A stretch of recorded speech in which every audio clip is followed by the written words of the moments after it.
네, 저는 토지플러스 자유연구소 소장 남기업입니다. 저는 정책의 부동산 정책의 여러 가지가 있는데 그중에 세제가 가장 중요하다고 생각합니다. 세제가 이제 시장의 유인 구조를 결정을 하니까 사회적으로 바람직한 행위에 대해서는 혜택을 주고 바람직하지 않은 행위에 대해서는 이제 디스인센티브를 주는 것이 세제니까 결국에는 부동산 투기가 노리는 불로소득을 잘 안 생기도록 세제를 단단하게 구축한다. 그 이후에 이제 저렴하고 로또가 차단된 분양주택, 또 질 좋은 공공임대주택을 공급을 꾸준히 하게 되면 저는 그 집값도 하향 안정화되고 전월세도 어느 정도 잡힌다고 생각합니다. 근데 여기서 이제 가장 중요한 게 보유세를 강화하는 건데 보유세 강화가 필요하다고 하지만 이제 인기가 없습니다, 사실. 저는 그래서 무지하게 인기가 없습니다. 네, 저는 그래서 몸에 좋은 쓴 약이다 이렇게 표현을 하는데요. 이것은 다른 나라에 비해서 한 3분의 1, 5분의 1 정도밖에 안 되는데 저는 이제 보편적으로 보유세를 강화해야 한다 이런 생각이 듭니다. 지금 이제 쟁점이 되고 있는 것이 종부세의 경우에는 실거주자에 대해서 지금은 이제 실거주는 아니죠. 1주택에 대해서 최대 80%까지 이제 공제를 해주고 있는데요. 근데 이제 실거주자에게만 만약에 혜택을 준다라고 하게 되면 이거는 똘똘한 한채 현상을 또 막을 수가 없을 것 같아요. 그리고 실거주를 해야 되니까 지방에서 서울로 또 중요한 지역으로 계속해서 올라오는 그런 투기 수요가 있을 수밖에 없고 그래서 저는 이 종부세 같은 경우는 거주냐 실거주냐의 구분 없이 보편적으로 강화하는 것이 맞겠다. 그리고 지금까지 이제 혜택을 주는 거를 축소 내지 폐지하는 것으로 그쪽으로 가는 게 맞고 이제 비싼 집을 보유하고 있는데 소득이 없는 사람에 대해서는 지금 과세 이연 제도가 있는데 그 제도를 좀 더 많이 이용할 수 있도록 안내를 해주고 좀 확장시켜 주는 것이 필요하다. 또 1주택에 대해서는 혜택을 주는 거는 양도세가 담당하는 것이 좋겠다 생각하고요. 여기 이제 실거주자에게 혜택을 지금 주고 있는데 혜택을 주더라도 근로소득세하고 형평성이 좀 맞아야 된다. 근로소득세하고 비교를 해보면 만약에 10년 거주했는데 10억의 양도 차익이 생겼다. 지금의 양도소득세를 내는 얼마 내냐면 평균 한 1,000만 원 냅니다. 그러니까 양도소득세 실효세율이 1%입니다. 근데 10년에 10억의 근로소득이 생겼다. 근로소득세가 2억 5천만 원 됩니다. 25% 됩니다. 그러니까 불로소득을 굉장히 우대한 거기 때문에 이것을 생각하면서 양도세도 혜택을 주는 것을 고려해야 된다. 저는 그렇게 말씀드리고 싶습니다. 네, 우리 남기업 교수께서는 뭐 계속 그 주장을 세게 하고 계시죠.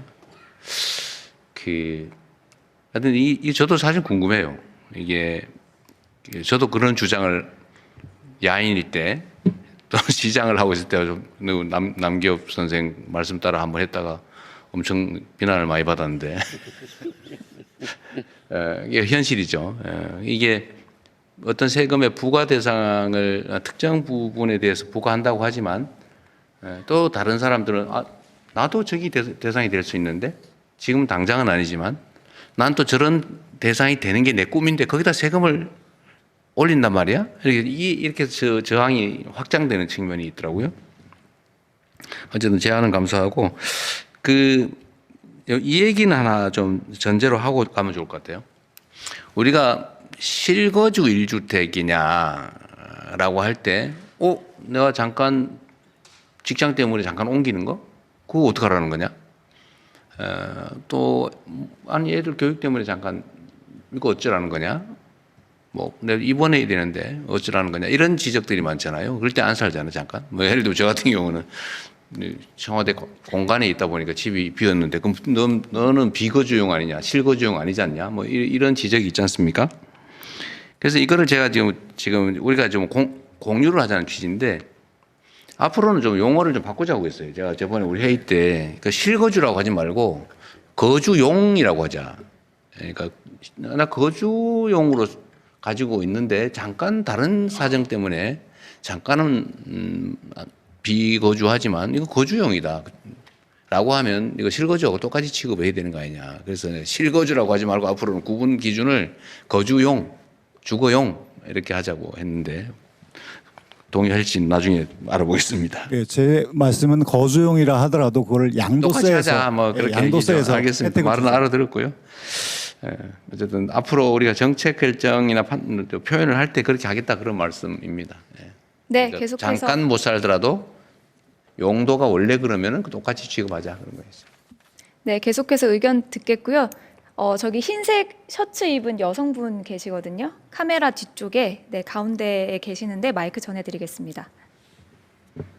만나뵙게 돼서 영광입니다. 네, 저는 지방국립대학교 3학년에 재학 중인 이지우라고 합니다. 학생이시군요. 네네. 네, 저는 이 기회를 통해 성실하게 일하고 저축하는 사람이 오히려 손해를 보는 불공정한 구조에 대해서 말씀드리고 싶습니다. 우선 서울에 부모님의 집이 있는 청년과 지방에서 올라와 취업을 준비하는 청년은 출발선부터 다릅니다. 고소득자분들이 서울 부동산을 소유했다마는 이유만으로 막대한 불로소득을 얻는 동안 정직하게 땀 흘려 일하는 청년들은 상대적 박탈감과 미래에 대한 불안에 시달리고 있습니다. 이에 저는 국가에서 개입하여 종부세 강화와 양도 차익 환수를 통해 불로소득을 억제하고 여기서 확보된 재원을 지방의 인프라와 주거 복지로 선순환되게끔 하는 구조가 필요하다고 생각합니다. 또 지방 소멸과 인구 감소를 막기 위해 지방 일자리가 필수적이지만 단순히 기업이나 공공기관을 옮기는 것으로는 한계가 크게 있습니다. 기존 혁신 도시들처럼 일자리만 있고 교통, 의료, 문화, 인프라가 부족하면 통근 버스 등과 같이 인구들은 다시 수도권으로 빠져나가게 되기 때문입니다. 따라서 저는 지방 청년들이 지역에 정착하기 위해서는 대중교통 이용이 편리하고 인프라가 갖춰진 거점 지역에 공공임대 및 공공분양주택 집중 공급, 또 지방산무응급실 뺑뺑이로 대표되는 의료 공백 해소, 지방 국립대 집중 투자를 통한 지역 인재 육성이 필요하다고 생각이 드는데요. 이 중에서 가장 현실성 있고 실현 가능한 것은 지방 국립대 집중 투자라고 생각을 합니다.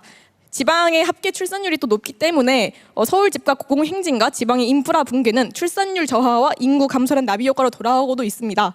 다양한 학문을 지키고 전국 인재를 유인할 수 있도록 지방 국립대에도 대대적인 재정 지원을 부탁드립니다.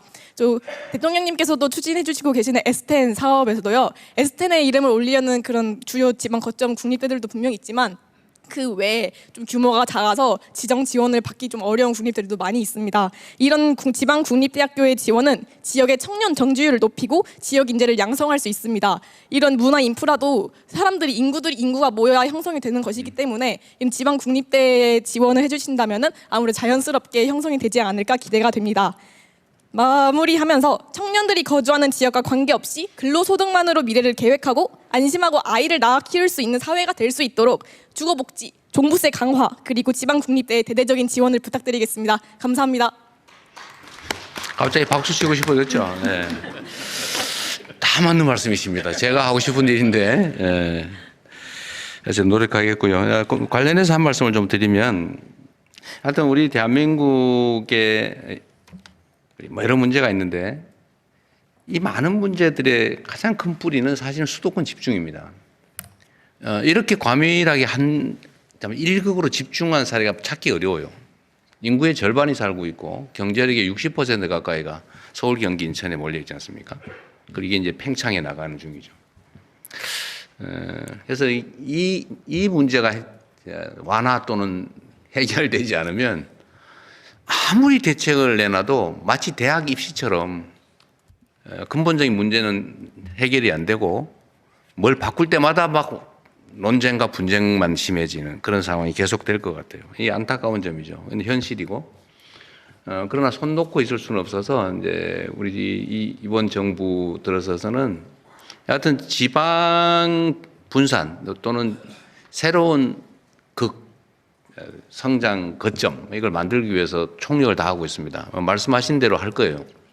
근데 이게 이제 시간이 좀 필요하겠죠. 엄청난 투자도 필요하고 또 국민들의 공감도 필요할 겁니다. 그래서 예를 들면 지방에 지금 산업 거점들을 새롭게 지금 구축하는 역사적인 과업이라고 그럴까? 이걸 시작하고 있는데 어쨌든 거기는 여러 가지가 있죠. 뭐 산업 유치도 하고 기반 시설도 확보하고 정주 여건 중에 뭐 의료 여건, 교육 여건 또는 인재 양성 여건 또는 뭐 문화, 의료 뭐 등등을 다 최대한 채워줘야 됩니다.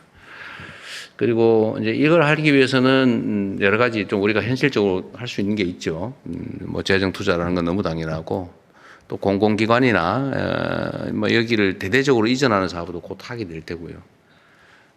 다행히 최근에 대한민국이 우리 국민들의 노력으로 어쨌든 정말 절호의 기회를 갖게 됐습니다. 이게 어쨌든 반도체 관련 산업들의 화력으로 이제 초과 세수가 어느 정도 생기게 됐는데 이제 이거를 이제 지방의 또는 청년의 교육에 뭐 미래에 집중 투자하기로 했거든요. 이제 거기에 다 지금 말씀하신 다 해당이 돼요.